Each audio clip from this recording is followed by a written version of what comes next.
What's the label say there? Chemo. Chemo. It's going to be a nice bushy plant when it's done. It's going to be a beauty. Yeah. All beauties. Yeah, that is a nice plant.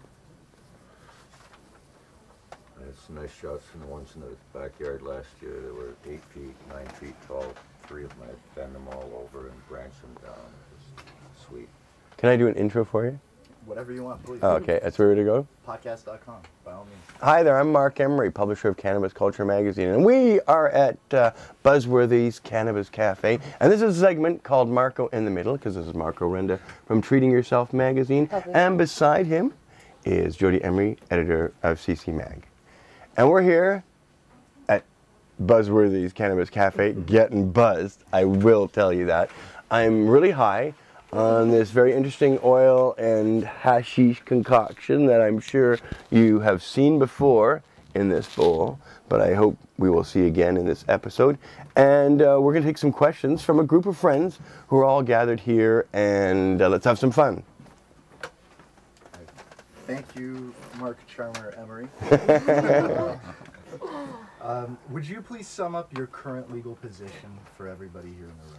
Right now, I'm facing extradition, so I have a hearing on February 9th to 17th in 2009, where I have to make a case for why I shouldn't be extradited. And if I lose that and the judge commits me for extradition, then the justice minister has to sign off on it at that point. And that's what they call the political phase, where people have to bombard the justice minister and saying, don't do it. Or perhaps better yet, have Parliament pass a motion and make it law compelling the justice minister not to extradite me. So there are a number of things, but they're all political. So after he decides to extradite me, if he does so, then I have one round of appeal to the BC Court of Appeal, where within a year I would present arguments about why I shouldn't be extradited, why the minister is wrong. And then if we were to lose that, then normally you would be extradited. Now, there was a plea deal in the works between the United States, Marc's lawyer, and Canada, but Canada decided to turn it down. So the story everybody heard about 5 years in jail, and hopefully no jail for Michelle Rainey and Greg Williams, the co-accused, who are also facing extradition, that they would have no jail time. That was hopefully what we would get, and Marc would spend 5 years in jail here. But the Canadian government said they didn't want to charge him, which would be required. So the deal's been thrown out, and that means we do have to have an extradition hearing.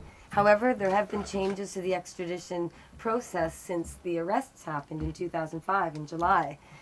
You weren't allowed to argue against it back then. You weren't allowed to look at the evidence. But since the arrest happened, you have to now bring the evidence from the U.S. to the Canadian court, and it would have to stand if it were a Canadian case. So now we get to actually look at the evidence. And just recently, there was another change where you can start questioning the witnesses or questioning evidence, so we can bring up whoever the U.S. has that they say they would use down there. So this gives us an advantage, because I also have a belief that the DEA doesn't really have any evidence. I think that well, they just put out a press release saying there's this new invention of sending seeds in the mail through this type of packaging, and it's a different seed company. So the DEA said, Canada, you need to look out for these seed sellers with these packaging that we've never seen before. However, it's the same way that Marc sent seeds. It was my identical thing for 10 years, right? So I'm thinking, hold on. The DEA said they've never seen these seeds sent like this before. That means they've never ordered seeds from Marc before. So it means that they might have just all based it on the fact he openly admitted that he sold seeds and he's political. So I think we have a good argument, and I think with Michelle being a legal exemptee and Greg, I mean, they're just in as pawns. So I think we have a good chance of arguing it. I think the Canadian public is really on our side. I do think they're on our side. So, you know, see, unlike most people being sought for extradition, they're usually sought for capital crimes or embezzlement. Somebody allegedly got hurt. Even, you know, Conrad Black is alleged to have taken millions away from some people who one would presume are missing that money. And so, but we haven't heard anybody. Nobody complained about us ever, right? Ooh, they're bad people. Nobody in Canada ever said that, and we never got complaints. So this to us is like purely political in nature. Why would you go to such an extreme to swear out indictments against us in a Seattle courtroom where marijuana is supposed to be the lowest possible priority? That people of Seattle have actually passed a resolution saying marijuana is to be the lowest possible priority, but somehow me and others are even like so important in the city where marijuana is supposed to be the lowest possible priority. In fact, so that's politics for there sure. was another seed seller busted, and he even advertised in American magazines like High Times, and he got, what was it? He got 2 years. 2 years in prison. Yeah. And there was somebody just. Well, no, the seeds guy got 1 month. Oh, sorry, the seed guy got 1 month. The guy who's selling weed.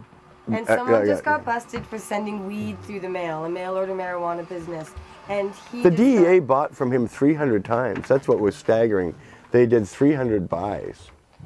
Like that's. They got this guy. Can you imagine the amount of money they must have in slush funds to go and buy weed?